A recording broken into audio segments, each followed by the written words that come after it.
आई आई छोटे मालिक आई। अरे गौरी बिटिया ही देखा कैलाश बाबू आयल हवन। नमस्ते। नमस्ते। वाह,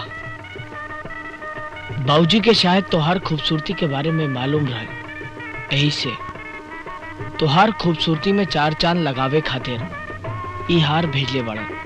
ला इला ले ला बिटिया ले ला।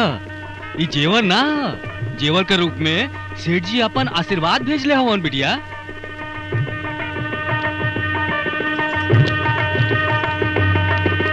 मास्टर जी, आपके समधी जी आ गए। प्रणाम समधी जी। आवल। प्रणाम मास्टर जी। क्षमा चाहेली, बरसात के कारण बस आवे में थोड़ी सी देर हो गई। ये तो भगवान का मर्जी है, पर बाराती तो कुशल मंगल बाड़न ना। जी हाँ, जनवासा में सब लोग तैयार होत बाड़न, तब तक सोचली कि आपसे मिल लें। जनवासे में? अच्छा अच्छा, अब ही हम जलपान की व्यवस्था। वो सब तो ठीक बा, ये बताई कि और सब तैयारी तो ठीक है ना? बरतियन के खाए पिए के व्यवस्था और दहेज का सामान सब तैयार बा। हाँ, वो का है मास्टर जी कि एगो 50,000 रुपया का इंतजाम और कर दे ही बस। 50,000?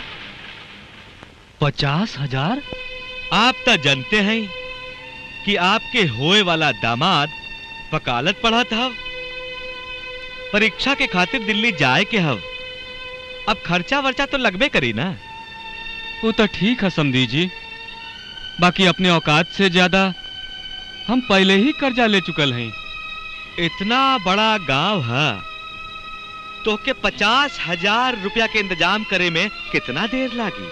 तो का आप चाहत हैं अपनी बिटिया के ब्याह के खातिर हम पूरी गांव भर से भीख मांगी? ऐसन समय में बिटिया के बाप सब कुछ करेला। 50,000 अभी दे सकेला तब बोला, नहीं तब बारात वापस जाई। ऐसा ऐसा मत कहीं समधी जी, ऐसा मत कहीं। गरीब के इज्जत अब आपके हाथ में है। हमारी इज्जत के ठोकर मत मारे, एक लाज रख ली समधी जी, हमार के लाज रख ली। पगड़ी नहीं, हमके पैसा चाहिए। इस सच हो कि जब लड़की पैदा होली तो धरती माँ थोड़ी धस चाली। आज पहली बार हमका लड़की होवे के पछतावा होता। हमरे आंखी के सामने हमार बाबूजी के इतना अपमान हम न सह पाई। हम न सह पाई बाबूजी। चुप रहा बेटी, ऐसा मत कहा। में अपमान के कौन बात है? शादी से पहले जौन सौदा तय होला उहे तो करत है। जे कि आप सौदा का नाम देत पानी, ओही के दहेज कहल जाला।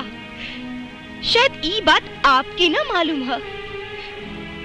अरे जब लड़की पैदा होले तब माई बाबूजी के दिल पर पत्थर रखा जाला।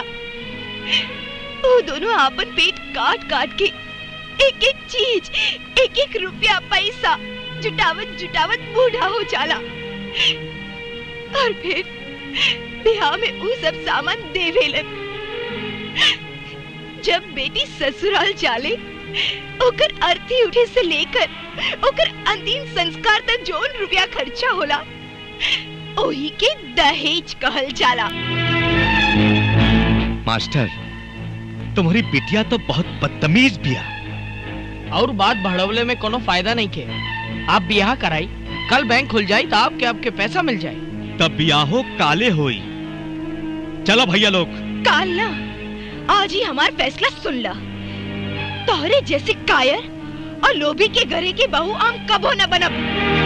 अरे तू का ब्याह से इनकार करबा, हम खुद इनकार करत है ब्याह से। चुप हो जा बेटी, ये क्या कहत है? नहीं बाबूजी, बोले दही आज हमके। ई सब लोग इस समाज के दिमाग बाड़न। यही सब लोग समाज के भीतर से खोखला करत बाड़न। यही सब लोग समाज के दुश्मन हुए दुश्मन। तो के इतना ही पैसा का जरूरत बा तो जा ले जा अपने बेटवा के, अब ले जाके बाजार में खड़ा कर दा। कुछ न कुछ तो चाहिए। बदतमीज लड़की। बहुत सुन ली, अब ज्यादा बोलना तो दहेज मांगे के जुर्म में सब बरतियन के साथ तोहरा के जेल के अंदर बंद करवा दे। अब राउर भाई यही में है कि यहाँ से इज्जत से चल जा। जा चला।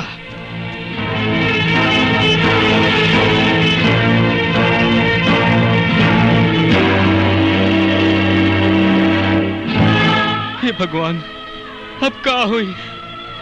बाबूजी तो चिंता जिन कर, जौन भगवान हमरे सिर पर मांग बनवले हुए, वो भगवान वो मांग के भरे वाला भी जरूर बनवले हुई है। मास्टर जी तू बड़ा खुशनसीब बाड़ा जेकरा गौरी जैसन बिटिया हो। हम तो यही चाहत हई कि गौरी जैसन बिटिया सबके मिले।